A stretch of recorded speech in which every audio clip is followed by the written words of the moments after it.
La situation est effectivement grave en termes sanitaires parce que les premières conséquences de toute barbarie, c'est l'atteinte de la santé, aussi bien la santé physique que la santé mentale.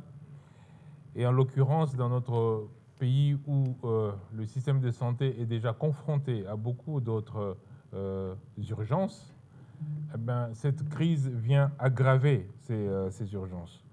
Nous avons en quelques jours vu monter le nombre de blessés de manière dramatique dans nos structures de soins. Malheureusement, les chiffres que je vais donner sont les chiffres qui sont dans les structures de soins, mais nous savons qu'il y a beaucoup de personnes blessées, beaucoup de personnes décédées qui ne sont pas arrivées dans les structures de soins. Ainsi, en 4 jours, nous avons déploré plus de 773 morts dans les structures de soins. Je précise encore que nous ne comptons pas les blessés et les morts qui ne sont pas arrivés dans nos structures, parce que nos propres travailleurs, nos prestataires, sont soumis à la même pression que la population.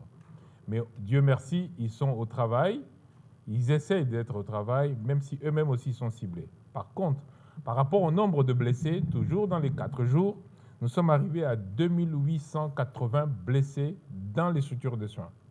Et nous savons malheureusement qu'il y a beaucoup de blessés qui n'ont pas pu arriver.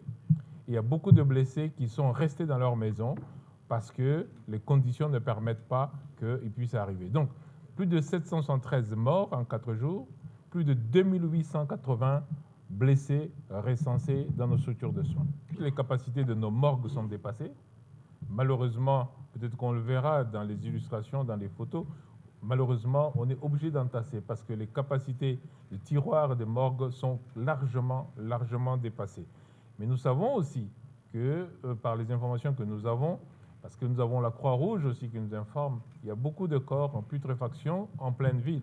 Et donc, ce que nous donnons, c'est le minimum que l'on peut donner. D'ailleurs, sur les 3 grandes zones de santé que nous avons, pour lesquelles on donne les éléments, la zone de santé de Karisimbi, la zone de santé de Goma, nous avons la zone de santé de Nyiragongo où nous n'avons pas beaucoup d'éléments parce que là, c'est encore plus difficile de monitorer.